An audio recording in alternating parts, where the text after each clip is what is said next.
Hello everyone, I'm Charlie Tolhurst. Welcome to Charlie Tolhurst Show for today, the 10th of April. Here live on YouTube tonight.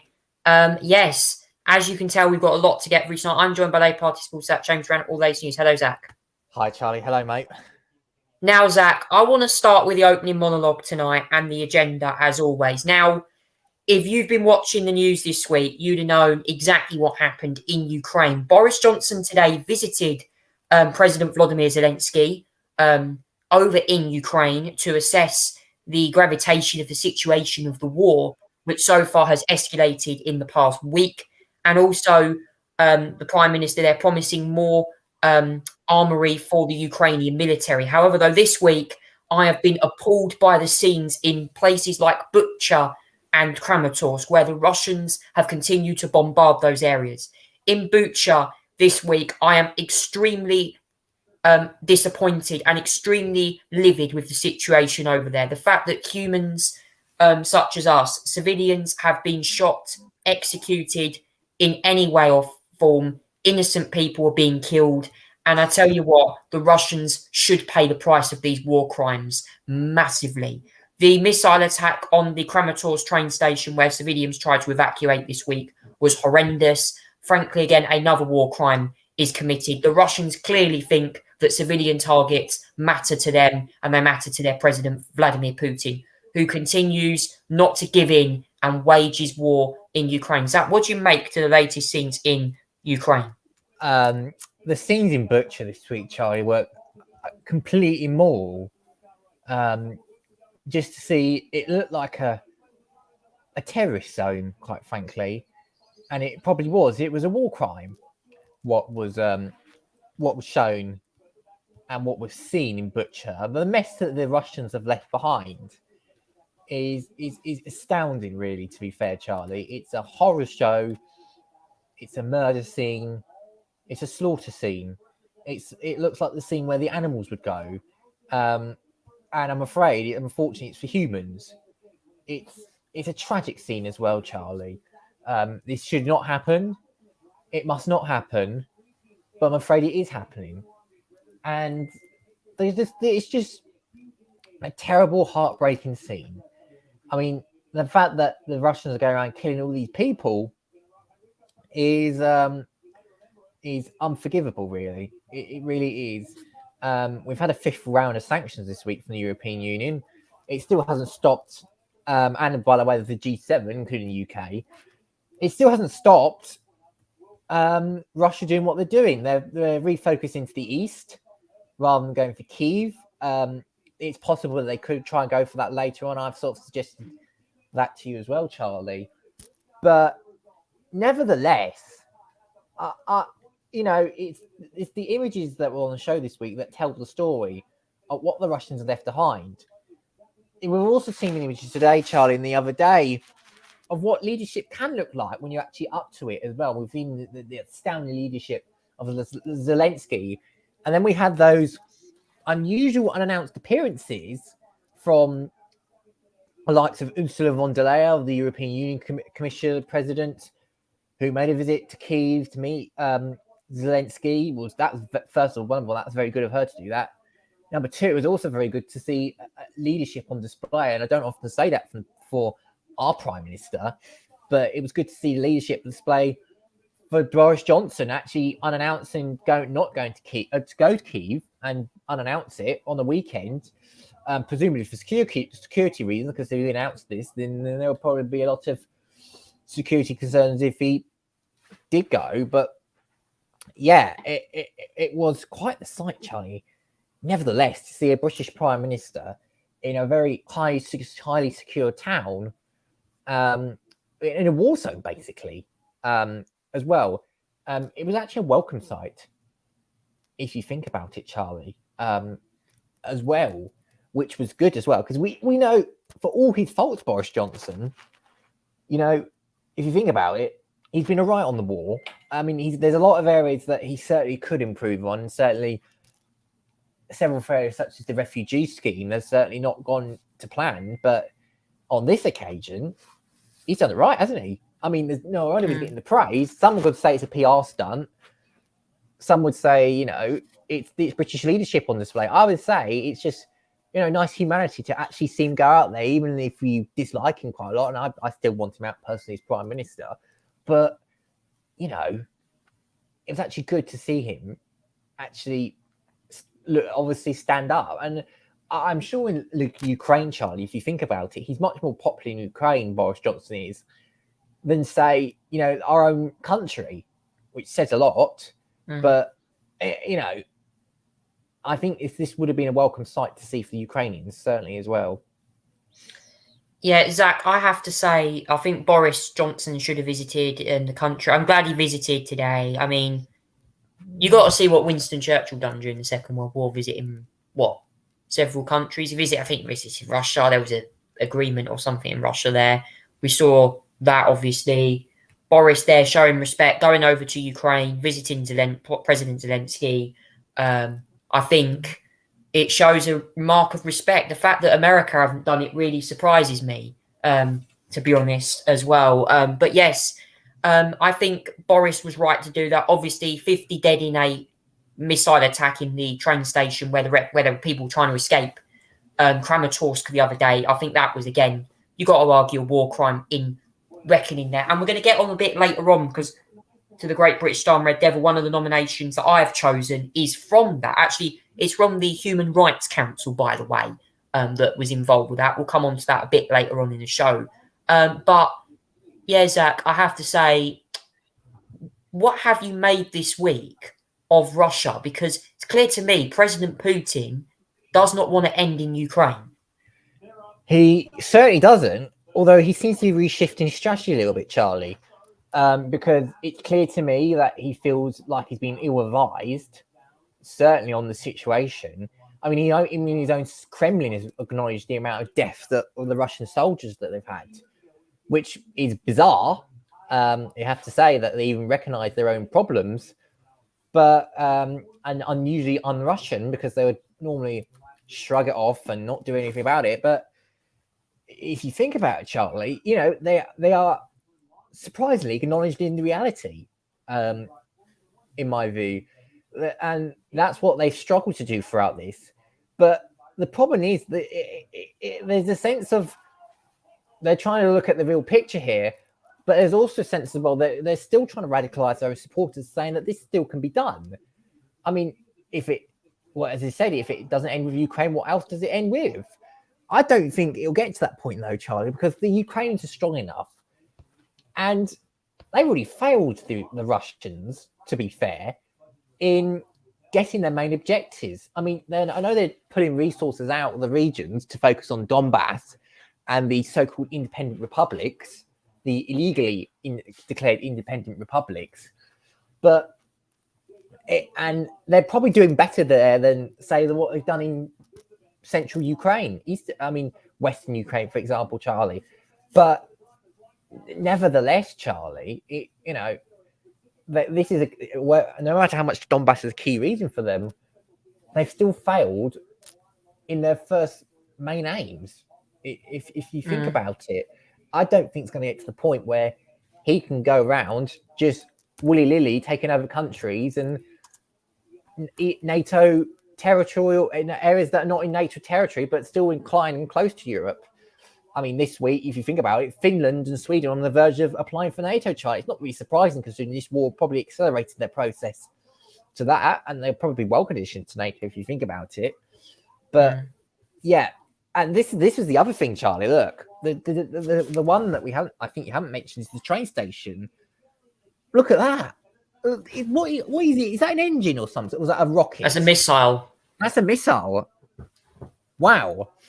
So that's the missile that looks like it's been shot down, because I mean, I thought the missile would just blow itself up into pieces and not look like that, but that looked like a shot down missile. I didn't expect a missile to look like that. It's just laying there. It's so dangerous. It's just laying there. I mean, that's killed 50 people and children as well. But they're still deliberately hitting targets, Charlie. This train station that was in Karmastork was an area, Charlie, where refugees are fleeing. And the Russians must have known about it, so they wouldn't have done it without the Russians knowing about it. It looks to me like, Charlie, they were doing mass civil casualties, and that was their aim. And I think there's no other way of putting it, really, to be fair, Charlie, because that's their aim. It's not military targets or anything like that. I don't think Ukraine will be putting silly little military targets in their area, Charlie. I'm sorry, there's no way they would do that sort of thing. So they've deliberately done that to kill civilians. I mean, that's just one of the sites. It's a nasty site, Charlie. Like I said, all the rest of them, this as well. Yeah. Well, Zach, I've got the article here. So the rail station's been packed in recent days as thousands of people sought to flee eastern Ukraine amid fears of Russian offensive. The Russian Defense Ministry has denied targeting the station, but Ukrainian President Volodymyr Zelensky has accused Kremlin forces of cynically destroying the civilian population. That was the missile there that read in Russian for children being launched into the Kramatorsk train station. Oh. 4 children, well, deliberate war crime there being committed by Mr. Putin at the moment. This is a horrible, horrible war. I cannot believe what they're doing. It's so dangerous, so cynical that the Russian president thinks he's an amazing person. The fact that his people can rally behind him, that there is a war crime. He is going to be in big trouble with that. The world will know that. I'd even argue if Germany, let alone they laughed off the Second World War with Hitler, that he could go around destroying places. Well, that missile attack shows you things can be done. So, yeah, all I can say to people is just that's crazy. And frankly, as well, Zach, as you mentioned, with Finland and Sweden joining the NATO, it's also raising the bar there whether Putin's going to want to target Finland or Sweden, given that he doesn't have a very good relationship with NATO. Frankly, Russia being kicked out, as I said, of the Human Rights Council just shows the hypocrisy around everything that the country's gone through at the moment. Well, I would say hypocrisy. They're causing hypocrisy on themselves. Yeah. They are basically targeting civilians, which they deny they're doing. I mean, Zach, as well, you on Sky News the other day, President Putin's spokesperson was on. What did you make of his interview with Mark Oster? Oh, it's deranged, Charlie. It was absolutely deranged. As usual from a Putin spokesperson, it was deranged. He did acknowledge one thing, that Russian soldiers were basically dying. That would be news to Russian people. I mean, that's the first bit of reality truth they've got in probably ages, Charlie. If you think about it, it was a dreadful interview, Charlie. It was absolutely dreadful. Got fact check along the way and seemed to deny the realities. It's just a typical shrug off, nothing to see here. But I think they know what they're doing, Charlie. And it's not no people are taking them for fools, Charlie. No one's taking them for fools. I mean, apart from the Hungarians, who probably just re-elected a Putin friendly guy in Viktor Orban. But the rest of the EU are not following it, Charlie. No doubt about it as well. So, yeah, it was a terrible interview. It was, a typical Russian denial that, nobody would fall for, really, to be fair, Charlie. Well, Zach, as we're here, I'm now going to quickly play for you that interview, a little chunk of the interview from, by the way, the guy's name, I think is Sergei Stregnev or something. He's President Putin's spokesperson. It is Dmitry Sergei Peskov, who is the guy in question. This is what he had to say on Sky News the other day. Have a listen to this. Let's be honest about this. Ukraine posed no threat to Russia, and NATO is a defensive organization that also poses no threat to Russia. And just my point at the beginning was that you have retreated. The reason I said it's not going to plan is you've retreated from the capital. President Zelensky is still in power. You've lost thousands of troops. You've lost 6 generals, hundreds of tanks and other equipment. It's a humiliation, really, isn't it? No. It's a wrong understanding of what is going on. What is wrong about what I've just said? Well, nearly everything. nearly everything. Well, but you've lost thousands of troops. Yeah, let's go through it. You've lost thousands of troops. How many troops have you lost? We have significant losses of troops, and it's a huge tragedy for us. Now about two regions, Kiev and the Chernigov regions. So actually the troops were really withdrawn from that region as an act of a goodwill during the negotiations between two delegations, Russian and Ukrainian delegation. And it was an act of a goodwill just to lift tension from those regions, and in order to show that Russia is really ready to create comfortable conditions for continuation of negotiations. But it's just not true, is it? Because you continue. If it was a measure of goodwill, why then did you continue to bombard Mariupol in the way that you have to devastate that city? If you really wanted to facilitate peace talks, you would have had a ceasefire. But you carried on bombarding Mariupol and shelling Kharkiv and other places. So it's not really true, is it? If you let me, I'll try to explain. Well, first of all, Mariupol is a part of Lugansk People's Republic. You know, we recognize them as an independent state. And actually, the primary goal of the operation was to assist those people of two people's republics that were suffering for 8 years from heavy shelling from Ukrainian military people. And by the way, during those 8 years, no one would mention that. Would mention those atrocities. There's no way that justifies. No one in Great Britain. Even if it was true, that doesn't justify a full-scale invasion, does it? I mean, let's keep this in proportion. Right, thank you there to Mark Austin for a pretty heated interview there with the President Putin spokesperson there, Dmitry Peskov, who I think basically blatantly lied about the invasion, including, Zach, mentioning about the annexation of Crimea in 2014. Does this have any link, the current atrocities, to annexation of Crimea? Oh, it links a lot more to that, Charlie. It links to the whole of Ukraine, really, to be fair. It started with the Donbass region. It started with, and then went to Georgia, and then went to Crimea and all that sort of thing. And there were several lies in there, Charlie. I mean, one of them particularly was about Mariupol being part of the Tolhurst region. I mean, it's Donbass, yeah. It's just nonsense. We know that's not the case, Charlie. It's part of a territory in Ukraine. It's nowhere near that. I mean, it might be next to Donbass, but it's not in the region. So it's a fib in that sense, Charlie. As well, and you know, he was like outlining, saying, "Well, all these events that you've just listed are not true and everything like that." It is true, though, Charlie. It is blooming well true. We see it with our own eyes. We see it with our own mind. I mean, everyone sees it with their own eye. The only one that needs the glasses is the Russian spokesperson, Charlie, because he simply, the only truth he acknowledged in that was that there was a lot of loss of Russian troops, and everyone else has picked up on that the Russian spokesperson has admitted saying that. But the rest of it, Charlie, it was a crisp full of lies that could easily fill a crisp bag and easily go in the bin, because that's what it really was. Yeah, maybe he should have got some Walker's crisps and ate them. But there you go. That's Dmitry Peskov for you. And there was also an interview with the Ukrainian press secretary, which you basically slammed Peskov in several ways. Moving on now from that, Russia's invasion of Ukraine, to something a bit different now. Is it the return of Extinction Rebellion going to get any surprises hanging themselves around London again?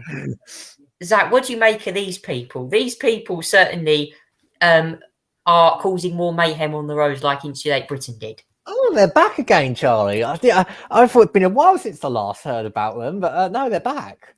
And they're causing it's a chaos again. They're doing this thing causing chaos. I should as well, Charlie. There's been another one that's been causing chaos as well as Extinction Rebellion.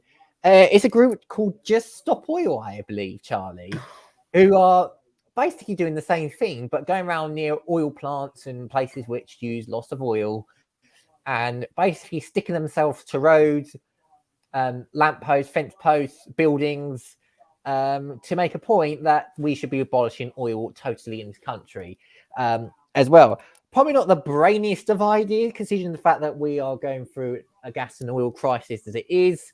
And if you want your fuel prices going up a little bit more, then I'm sure just stop oil is the answer to that as well. I mean, they're not helping themselves in some ways, Charlie, if you think about it, because they are. If you are advocating for stopping oil now, you're helping Putin in some ways. You can assist with Russia stopping Russian oil. British oil is less so, is much more complicated than that. But it's easy to get rid of Russian oil and gas and coal and all that sort of thing, because that's easy, Charlie. That's the most wisest of ideas at the moment, even if it does come at a cost. But British oil, gas, and whatever overseas at the moment, nah, not a good idea at all, Charlie. Not a good idea at the moment. And I don't think as well that this is the right time to be talking about these sort of things when we're going through cost of living, Charlie. It's certainly not the right time. And these demonstrations just do not help, Charlie, at all. I'm afraid it's the same idiots that think this will get the public on their side. It's not going to, Charlie. I think that even-minded people and realistic-minded people will say that this is not it. And that's what I think as well. Yeah. You should ask that Roger Hallam, the guy who founded the group, the co-founder of Extinction Rebellion. The fact that he would say when he was part of Insulate Britain, he would lay on the road not to let an ambulance through. And then you see him gluing himself to a lamppost, gluing himself to Tower Bridge like Spider-Man. Like, it is... This man should not be even on our planet. He should be locked up behind the bars in jail after that. I mean, Zach, what did you make? Because he had an interview on, I think, one of a BBC radio station saying he wouldn't let an ambulance through. What do you make of his comments on that? That's disgusting, Charlie. I mean, that's disgraceful if you can't let an ambulance through. That's disgraceful. I mean, all right, if you really want to go that far, I mean, at least block the road if you're really that stupid. But to not let an ambulance through, Charlie, is plain. It's fatal. It's murder. It's manslaughter. If you're going to protest, not let ambulances through, that's just terrible to those who really need to get to hospitals, who are dying, who potentially have serious injuries on them, and need treatment as quickly as can, Charlie. And these people who are dying are the ones who are suffering because they're being blocked from getting to hospital, Charlie. So if you really want to help the health service and that and clog up all that, the street of ambulances, then, you're not helpful. That's just embarrassing and pretty shameful, Charlie. As I call them in the new world, climate loonies. Climate loonies become the new Extinction Rebellion slogan from my side. That's all I can say. That there is Extinction Rebellion and Just Stop Oil causing more mayhem on the roads and especially outside an oil plant. Well, more on that later in my final segment of the show. Now moving on to sports round. Busy sports action today, including NASCAR racing, which did round up earlier on today, so we can review that. That was at Martinsville. But first, Formula One, Australian Grand Prix. Certainly I watched the highlights of that race, an early start for a lot of people. And for Charles Leclerc, a second win of the season helped by his title rival Max Verstappen retiring with an engine failure. A second retirement, Charlie, in 3 races. I don't think that's what Red Bull imagined Max Verstappen would be doing, having 2 retirements in 3 in 3 races, Charlie. That's certainly what he imagined. At the most, he was probably going to get second, Charlie. In that case, that wasn't going to happen. But yeah, dominant for Charles Leclerc, Charlie, no doubt about it. Ferrari have been on the pace all weekend. They have developed, I think, a universal car, Charlie, where they've really stepped up the development. And it helped as well, Charlie, that I think Mercedes certainly didn't get their rear wing upgrade, although they did quite well. Their race pace was very good, Mercedes, to the surprise of many people, I think. Their Mercedes race pace was just as strong as Red Bull in some ways. as well, Charlie, which surprised a lot of people, I would say as well, in that instance. But I have to give, I know the Leclerc did great, and 20 seconds ahead is a brilliant result for him, and you'd think the winner it would be the driver of the day.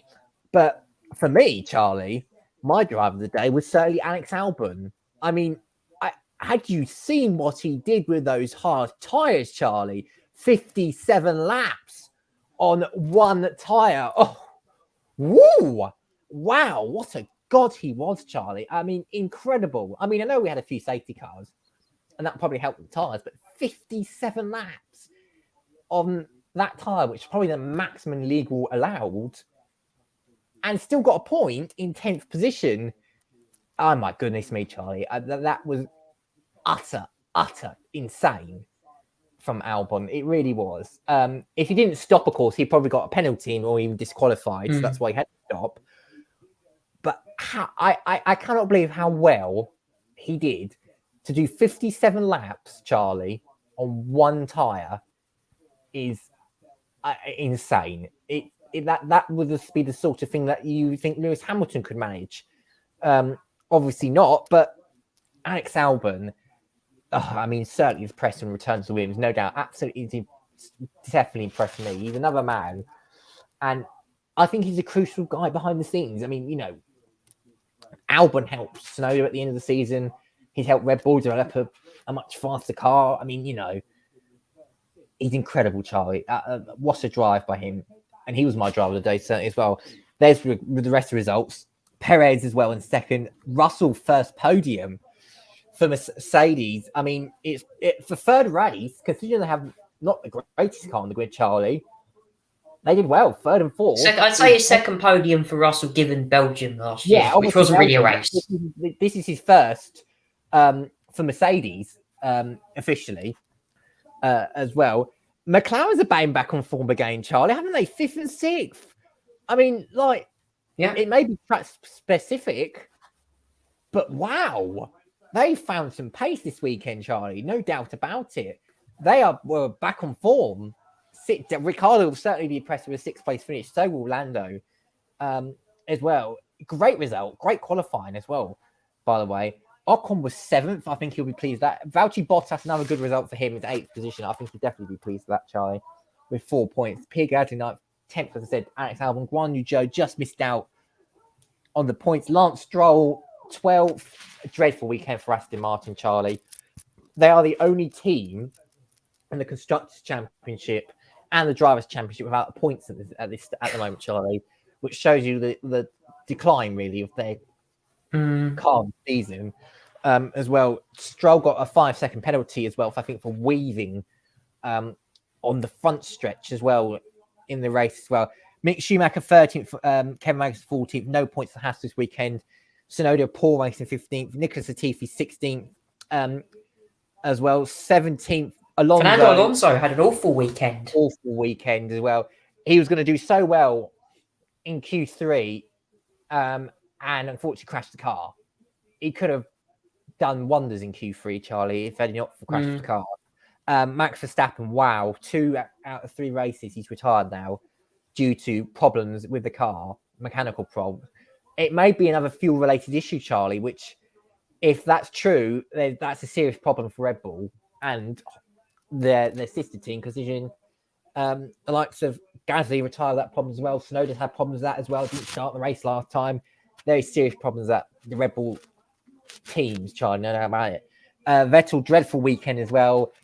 He's been on the scooter more than he has been on the track this weekend, Charlie, in 19th. And Carlos Sainz, wow. That's another one, Charlie, another dreadful weekend. 9th in qualifying. And then Ferrari decides to start on the hard tyre, which, considering it takes longer, Charlie, to warm up this year, that was a dreadful decision. And he just didn't have the car. He spun off into 9 and 10. And yeah, that was the end of his race. Ended up in the beach in the gravel chat. So yeah, Carlos Sainz 20th. I think if I'm correct, Charlie, Leclerc's got a 30-point lead in the championship after 3 races, which is a gap that was not manageable last year. But Leclerc is certainly an early favourite for the title now. People have said that about Ferrari. I mean, Ferrari have not won a title, Charlie, in God knows how many years. I mean, 2007. 2007 was the last time they won a title. And they will have a lot of supporters on the side next, Charlie, because they're going to Imola next. It'll be Tifosi Red that weekend. It's their home race. And it'll be in front of Tifosi fans. It's also sprint weekend, so Leclerc could get another 8 points on the Saturday sprint in 2 weeks' time, Charlie. So a lot more points up for grabs next weekend. As we have the Friday qualifying, which will set the official pole position for Saturday, and then off to Sunday to determine the sprint grid as well. So, yeah, eventful weekend in 2 weeks' time, Charlie. Yeah, just a quick over the top 10 now, whilst we're here. Charles Leclerc first for Ferrari. Second went away Sergio Perez for Red Bull. The two Mercedes are George Russell and Lewis Hamilton were third and fourth. Lando Norris and Daniel Ricciardo, the two McLarens, were fifth and sixth. Esteban Ocon seventh for Alpine. Valtteri Bottas with another point finishing eighth. Pierre Gasly ninth for AlphaTauri. And Alex Albon, driver of the day, 10th for Williams. And Williams' first points of the 2022 season. Drivers' Championship reads that Charles Leclerc currently leads the standings as well. In fact, we do have the points for you right now on the driver standings. Charles Leclerc leads 71. George Russell moves up to second on 37, and Carlos Sainz remains third on 33, despite that retirement in the Australian Grand Prix. And the Constructors' Championship reads that Ferrari increased their lead on 104 points. Now, Mercedes are second, and Red Bull Racing are third. We go to Imola in 2 weeks' time for the next round, the Emilia-Romagna Grand Prix. Next race, we're going to go to Formula E now, because the Emperor of Rome has been decided. And when I say the Emperor of Rome, it was Mitch Evans with 2 back-to-back wins. And I watched the second race this afternoon, and I have to say, Zach, he absolutely stormed to victory with late attack mode, judged perfectly when the safety car was deployed. Oh, wasn't it just, Charlie? Wasn't it just? He nearly lost it, to be fair, at the last lap because of the safety car. And he had John Verne right up his shoulders, Charlie, as well. But the drive, Charlie, from Mitch Evans was spectacular in that race as well. And he said attack mode timed perfectly. And he took Robin Frijns and Mitch Evans within a matter of laps. Perfectly timed, because, you know, if you think about it, Verne and Frijns were not using attack mode. I think one of them had already used their attack mode, Charlie, and, you know, Mitch Evans took good advantage of that as well. It was an excellent tactical decision to use attack mode at the time. It really was as well. Let's go through the rest of it, Charlie, because I think the race 2 results as well. There was a lot of DNFs as well. Antonio Giovinazzi caused the first safety car by breaking down. Not a good race for him on his home race. And then there was wrecks as well from Edward McLaren, Oliver Rowland, Alexander Sims, Jake Dennis, Nick Cassidy, and Sam Bird, I believe, who went to the pits and DNF'd late on as well. But it was Evans, Verne, Frijns to the podium, Lotterin 4th, Bandon 5th, Werlein 6th, Turvey 7th, I think it was Degrassi 8th, it was Buemi 9th, it was Dan Tipton in 10th, Charlie, who got his first point. I think was it Gunter? Somebody got a penalty. Yes, that was De Costa, I believe. Didn't De Vries got a penalty? Both De Vries and De Costa got penalties. De Costa got one for colliding with Mortara, and De Vries got a penalty as well, I think, for causing a collision. Yeah, that's correct, Charlie. It was a double victory actually for Mitch Evans, because he won round 4 as well. Obviously, it's a double header this weekend, so Evans got really the grand slam, Charlie, of winning both races of the weekend as well, which, you know, I think he previously struggled this season so far to this point, Charlie, which is obviously, you know, not good. Prior to this weekend, he was running at the back, he was falling behind a little bit, Charlie, but in the standings, he's up to fourth now with those victories. 25-25. It was no points in rounds 2 and 3, Charlie, but he got 25-50 as well. 1 point in round 1 and 2 wins already in 2. He's up to fourth in the championship, Charlie. Jonathan Verne, with the obviously getting pole on the Sunday and consistent results, means he's now 2 points ahead of Robin Friends. Stoffel Van Dorn third as well. He dropped to 56, Charlie. He's dropped to third as well. Mitchell is up to fourth. Mortar is down to fifth for that DNF as well. And only 6 points in the first race as well, Charlie. And Verline seventh in the championship. I think Freeze is 8th. DeGrassi 9th. Jake Dennis is round up the top 10 in the championship at the moment, Charlie. Yeah, looking at the standings there, De Vries has 2 pointless races, including a DNF in round 4 as well, which was the first of the Rome races. So 2 pointless finishes for Nick De Vries, so a weekend to forget for him. Another driver that also had a difficult weekend, Eduardo Mortara, certainly with a 6th place finish in race 1, but then round 5, got caught up with Antonio Felix da Costa colliding, who, by the way, he's not even in the top 10 of the championship this year, da Costa, so he's having a pretty forgetful year at the moment. And Jake Dennis had, again, another non-finish. Despite winning round 3, he retires in round 4 and 5. Wow. I can't believe that. Jake Dennis is on poor form.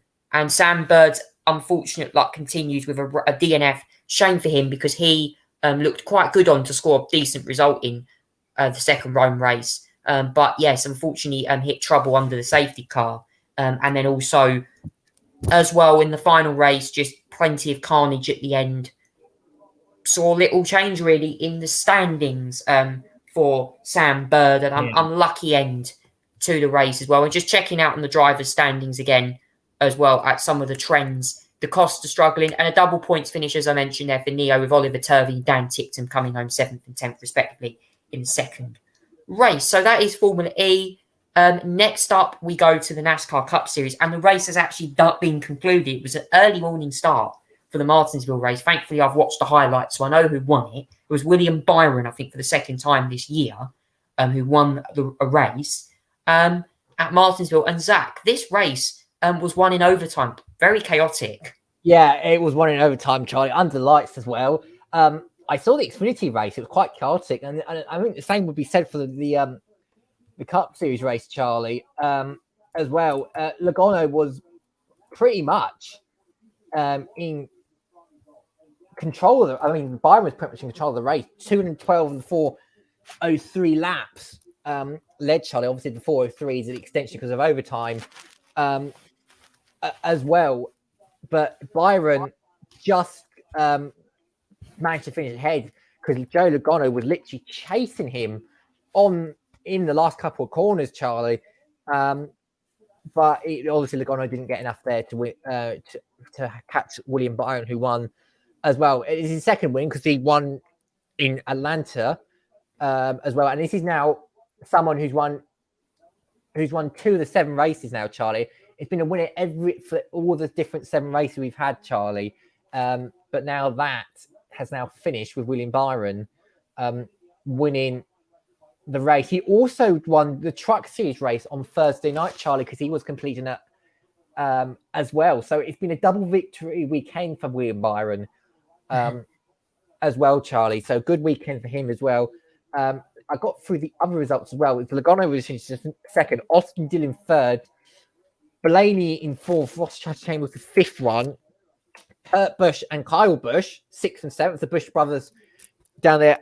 Eric Aldermeyer 8th, 9th, Chase Caputo 10th was Chase Elliott. The ones that didn't make it that far, BJ McLeod, Josh Linky, JJ Yaley as well, Charlie, and Cody Ware and Corey LaJoyce. Justin Haley was 5 laps down. Todd Gilliland 4 laps down. Daniel Suarez 4 laps down. Denny Hamlin 3 laps down. Ricky Stenhouse, Harrison Burton, McDowell, Adrian Mordinger, Ty Dillon, Martin Truex, Cole Custer, Christopher Bell, all not finishing on the lead laps or having problems in some ways. Mm. BJ McLeod got out early on, so did Josh Bikiki as well, Charlie. So yeah, William Byron winning that race for the second time this season. Yeah, Zach, I was just going to go over the standings whilst we're here. William Byron first for the number 24 Hendricks Motorsport Chevrolet. In second place was the number 22 Ford Mustang of Joey Logano. Third, Austin Dillon in a number 3 Chevrolet. Ryan Blaney fourth in the number 12 Ford Mustang. Ross Chastain fifth in the number 1 Chevrolet. Kurt Busch and Carl Busch 6th and 7th respectively in the number 45 and number 18 Toyota Camaris. 8th, Aric Almirola, number 10 Ford Mustang. Chase Briscoe, number 9 in the 14 full car. And the number 9 Camaro of Chevrolet Camaro of Chase Elliott, who won the first stage of the Blue Emu Maximum Pain Relief 500, finishing 10th. But Martin Truex Jr. hitting trouble early on in that race. He, I think, had a contact with someone or hit the wall. He actually goes very well, won Martinsville. Martin Truex Jr. won the last 2 meetings at this event before today, and unfortunately ended up being well down in, I think, 22nd place he finished as well. Horrible weekend for him as well. BJ McLeod was retired. Several drivers many laps down, so they're obviously just luckily to be classified in that race there. The next NASCAR race we go to is, of course, a big one, Food City Dirt Race next week, Monday the 18th of April. That is going to be in the early hours of Monday morning, that one. So, yes, and that's on dirt racing at Bristol. First of 2 meetings at Bristol, with the second being the Bass Pro Shops night race. So, we are in for some big races as well. The other 2 races as well, the Xfinity Series, I'll go over that quickly. Brandon Jones taking the win in that one.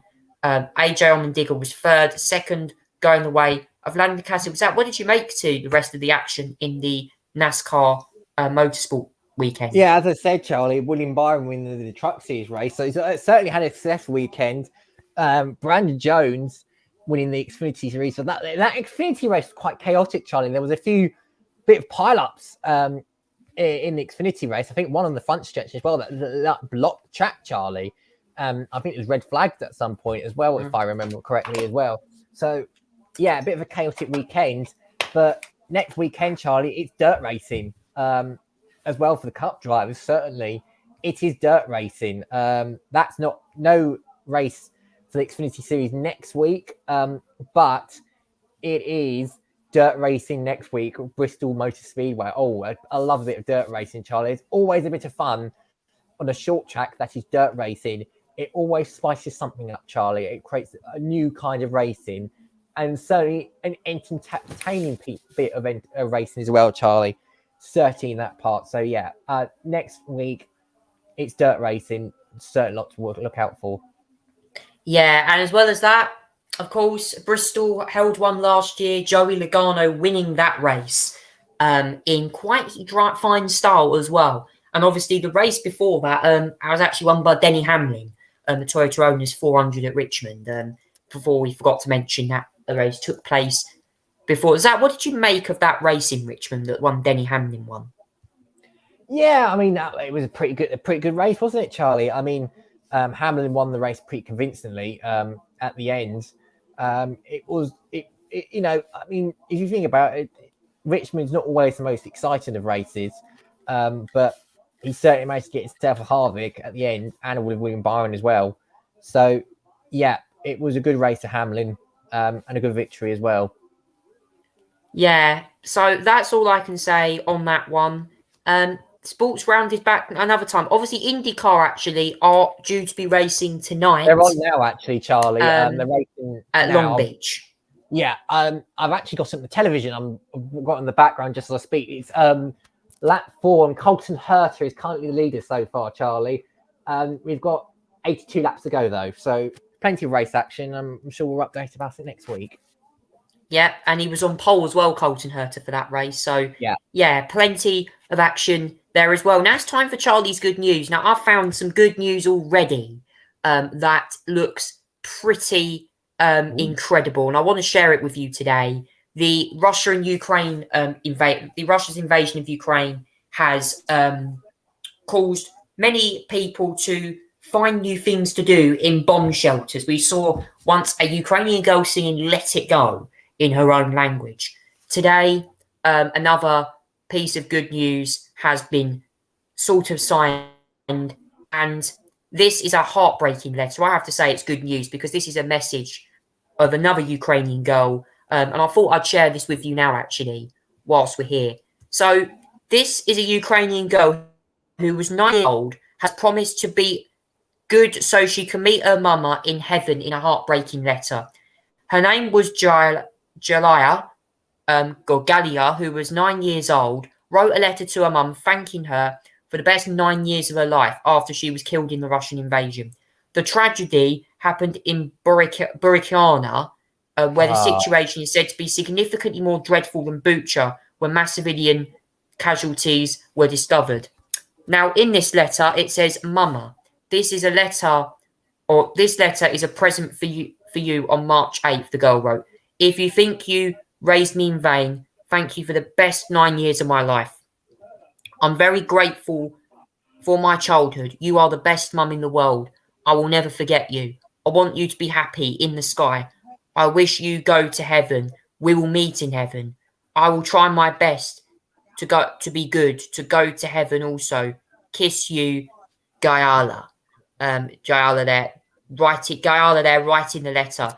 Ukraine's former Deputy Minister for International Affairs, Anton Harashenko, shared the harrowing letter on Twitter. Horror was sparked this week when Kremlin troops were accused of massacring hundreds of innocent people in Bucha. I just want to say, though, that letter alone makes my good news segment this week because Anton Harashenko has just tweeted saying, here's a letter from a 9-year-old girl to her mum who died in Buryanka. Mum, you're the best mum in the whole world. I'll never forget you. I wish you in heaven, and I'll happy be that. I'll do my best to be a good person and get in heaven too. See you in heaven. That there was the letter again. Wow. Zach, what do you make of that letter that this 9-year-old girl wrote? Oh, that is unbelievable, Charlie. That is incredibly sweet and sensational letter that was wrote, Charlie. Is incredible. We've probably seen so much more heartbreaking and sad letters like that before. I'm afraid for many other citizens in Ukraine as well, Charlie. The 9-year-old as well, for example, is another one of those. It's devastating, isn't it, Charlie? Because there's been a lot of kids that go without their mums now because they've all been killed in these bombings and missile attacks. And yeah, it's a massive shame for this 9-year-old who's not going to grow up seeing a mummy now in Ukraine. Shame. It is a huge shame. I mean, whilst this news story is a tragedy, the reason it's on my Charlie's Good News segment is because of that letter. I mean, that letter was written in Ukraine and then translated to English. And the fact that the letter's it just shares so much positivity that this person emotionally loved her mum. She was so emotionally connected to it.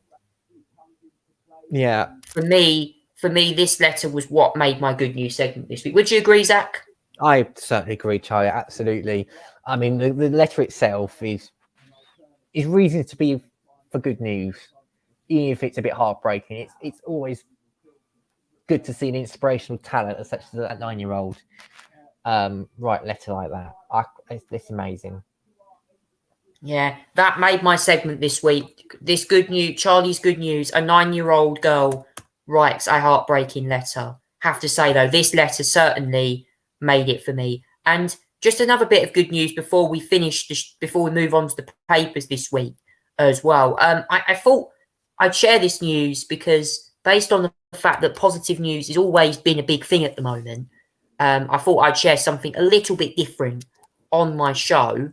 So here we go, guys, with the next positive news story this week, which is to do with this. Books Over Borders, joy as a bombed shop in Gaza reopens.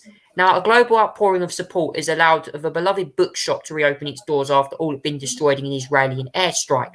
The warning came on the 18th of May last year. The Israeli defense has said intelligence pointing to the Hamas cell operating somewhere in the 5-story building housing Samir Mansour's eponymously named bookshop, Gaza's premier foreign language store. With just hours to spare, Mansour could only watch in despair as Israeli missiles reduced its life work to rubble and scathe the remains of some 90,000 tons across Gaza University Street.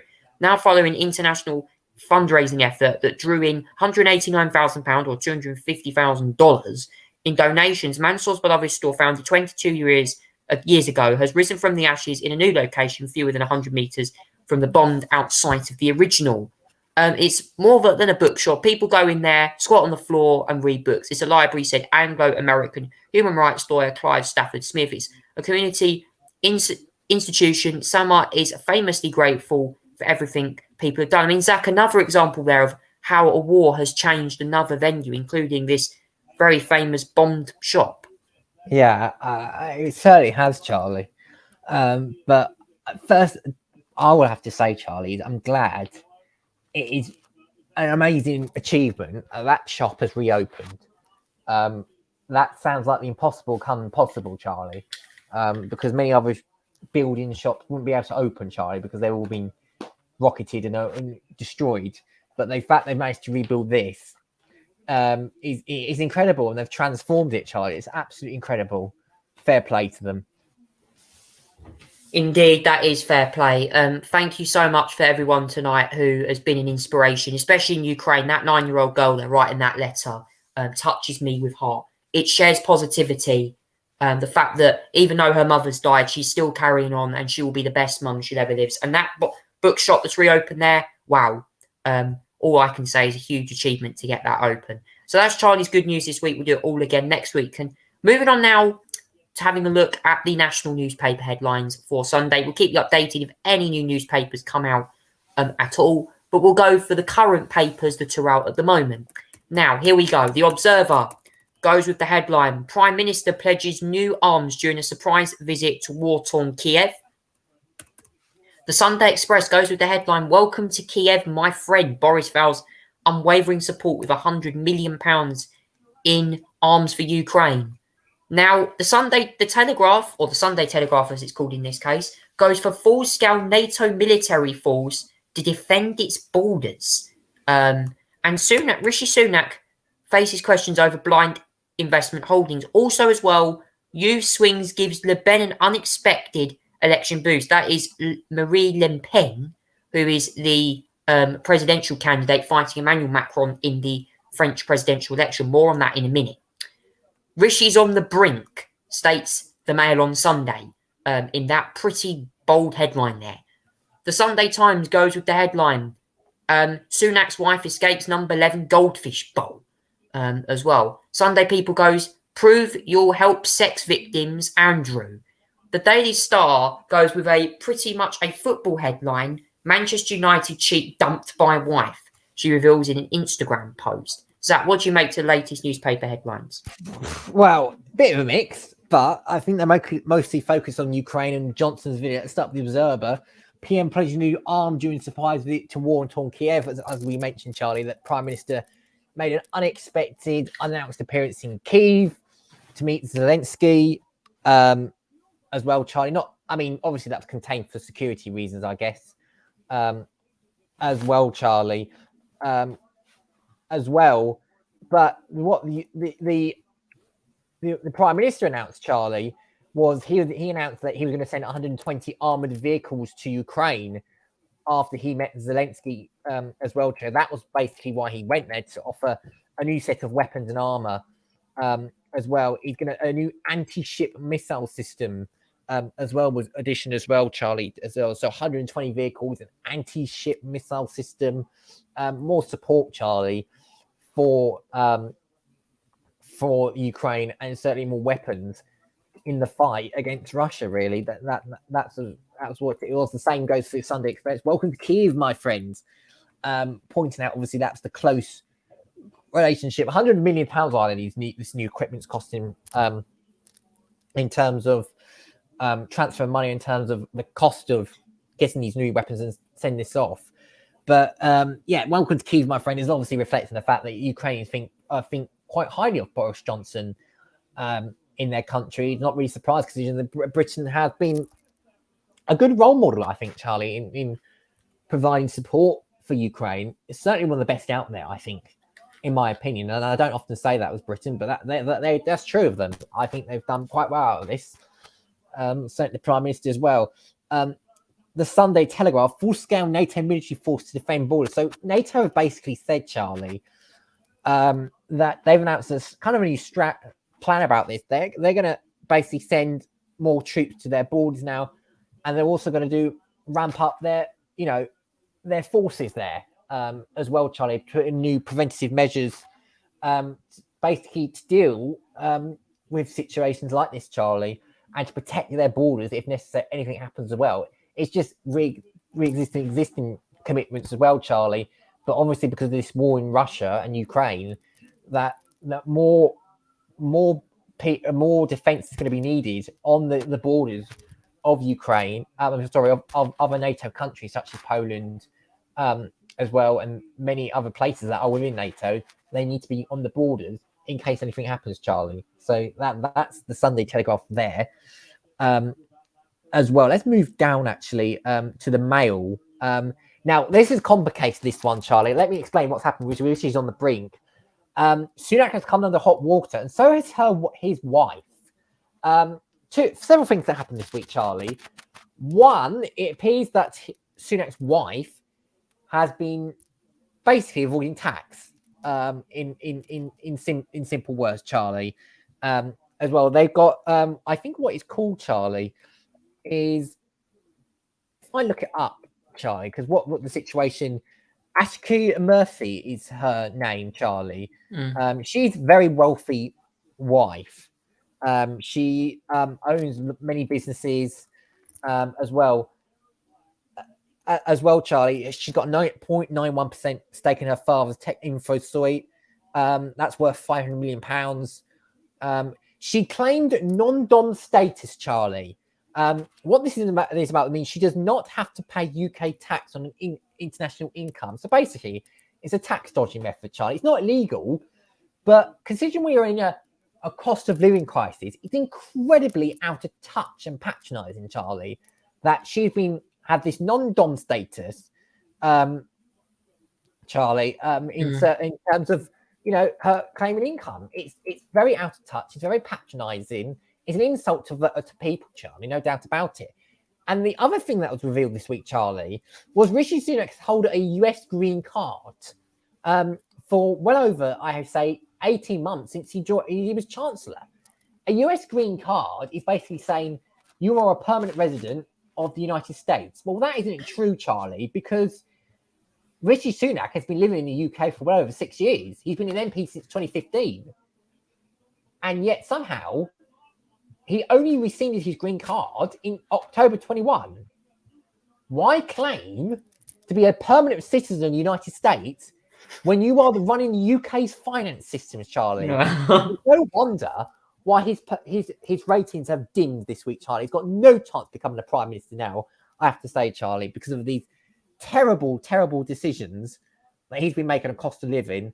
And he's out of touch and complete association with being rich. The Sunday Times, by the way, reported that Sunak considered quitting the role of Chancellor this week, but thought otherwise, which obviously it would be wise if Sunak's trying to be as rich as he claims to be. It would be just the most conservative thing you can hear, and also too, it's just it just proves that he's not very good at politics, Charlie. Sunak tonight has referred himself to Lord Geit, the Minister for Interest, the independent minister advisor for ministerial interests, Charlie, because he's referred himself to Lord Geit. He's written to Boris Johnson to request an investigation into his declarations. So there could be more of that coming out in the next couple of weeks, Charlie, or whenever the Lord Geit decides to investigate. But I just thought bring that bit of news this evening. The Sunday People goes for prove you'll help sex victims, Andrew. This is talking about an Epstein victim that has challenged the Duke, Charlie, into proving that he has changed and actually done well. He's been urged to be a witness in the case against Pedo's Powell estate. Obviously, I don't know what reference this is. as well, Charlie. But yeah, more Prince Andrew nonsense on the story. That the Daily Star goes for, interestingly, a Manchester United player who allegedly is a cheat, and is cheating on his wife. I don't know what's it up with Manchester United players and wives and girlfriends, but this is a trend in Manchester United where you either beat them up and sexually assault them or you cheat on them. It's no, let me just tell you this: Manchester United players with girls are not very good, are they? This with Mason Greenwood. I'm afraid we've seen this with Anthony Martial. It's a trend that I'm afraid it seems to be going on at Manchester United. I'm afraid, but yeah, nevertheless, Charlie, that's another Manchester United player that's done the dirty. Is that it for the Sunday papers? Because I believe, oh, we got another one. Oh, I think okay. We have we got two papers that have just been released for tomorrow, Charlie. Okay, we'll go through them now. So I'll start with the Independent, because they've got a story about food banks. A massive surge at food banks, Charlie. The Independent goes for that, because it appears to me that there's now more than 550 food banks have now warned they are close to breaking point. And I'm not surprised, Charlie. The cost of living is increasing. There's more demand for food banks now, I'm afraid. And it looks like they're, because of the increase in food banks and people not being able to afford to pay things, they are turning to these food banks. And because the food banks are at demand, they are struggling, Charlie. They really are struggling. It's in a country, a capitalist country like this, it's shocking that this needs to be the case. And the other front page, Charlie, I want to mention this now, Charlie, because yeah, we will. The French presidential election. Right, this first round of French presidential elections. The poll came out tonight. The first round of polls came out tonight because this is a 3-week process, Charlie. And it just drags on every year, Charlie. But at the moment, Charlie, the first round results, Charlie, suggest that Emmanuel Macron is still the favourite to win this. He leads 28 points to Marine Le Pen 23.2. Ahead of Jean-Luc Macron's the far left candidate, 21.7. So it would be Marine Le Pen and Macron in a rematch of 2017. Marine Le Pen, in some ways, Charlie, has gained momentum on her campaign's gained a lot of momentum. Although if these polls are correct, Charlie, first round polls are correct, it doesn't appear that momentum has resulted in results, because at one point today, I saw one opinion poll suggesting that it was a heat between Le Pen and Macron, but it appears that the momentum is now going to go to Macron in his final 2 weeks, Charlie. The second round of votes is going to be on the 24th of April, and whoever gets over 50 winnings that one is going to be the president of France for the next 5 years, Charlie. So it looks like on the results at this rate, Macron's going to get a second term. Everyone else has sort of rallied against Marine Le Pen now as we go to the second round. Mélenchon has endorsed Macron. Zemmour has endorsed Le Pen. That's not going to be enough for Eric Zemmour's votes to transfer. Lassalle has endorsed Macron. Many candidates have endorsed Macron now in the second round. I think Macron is tight at the moment, but I think Macron has enough at the moment to win the second round, Charlie. Although there's 2 weeks campaign left to do, and you've got to convince some voters, Charlie, especially swing voters, who could be crucial as well. So, yeah, advantage Macron at the moment. Yeah, Zach, as well. I have to say this election is looking very close, and obviously Marine Le Pen is a far-right candidate. Emmanuel Macron is a left-wing candidate. So it's going to be interesting. Imagine Jair Bolsonaro being up for re-election in Brazil after his COVID-19 mayhem handling. Speaking of COVID, Boris warned of another lockdown the other day. Oh dear, I bet that would have been on the front page of every newspaper on Thursday with that exclusive GB News interview with Esther McVeigh and Stephen Davis, I think. Yeah, certainly very interesting as well. Esther McVeigh presents GB News on a Saturday. Tory MP as well. So that's the papers. Now it's time to have a look at our Great British Stars and Red Devils of the week. And without further ado, I'm going to kick off with my nominations for the Great British Star this week. Now, I'm going to give one of the nominations this week to, I'll start off with my nominations for the British Star now this week, and plenty of nominations come in. One of my nominations this week will go. I'm going to give one to Boris Johnson for visiting President Zelensky, but also President Zelensky gets a nomination because of what he done this week. He visited Bucha. I know it's horrible what happened in Bucha, but the fact is he's gone out there and actually got international attention for it as well. And I have to say, for what he done, amazing achievement, my friend. I also have to say that was definitely a huge step forward for him as well. Also, another nomination this week goes to, I'm going to give it, as I said, to that Ukrainian girl who wrote that letter. That was a 9-year-old girl. Amazing letter. Thank you so much. And also, very special nomination to June Brown, who sadly passed away this week, the EastEnders actress. Just want to say she was I think she died at the age of 95 or something. She was a huge inspiration to EastEnders, a big TV show that many people watch, big soap show that people watch across the country. And that she will get a lot of, she was an amazing actress. Thank you so much for what you've done in your life. And I really commend your acting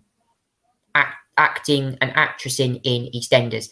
The Red Devil of the Week, quite a few actually. I've got one controversial one in a minute. Let's start with them. Russia get the first nomination this week, the biggest nomination because of what they have done, being kicked off the UN Human Rights Council this week. I saw that during the week. The Russian ambassador to whoever it was it the UN, made an absolute gaffe of a speech, littered with falsehoods. And they got a unanimous vote where 96 countries opposed to them. 96 countries actually voted for them to be ejected.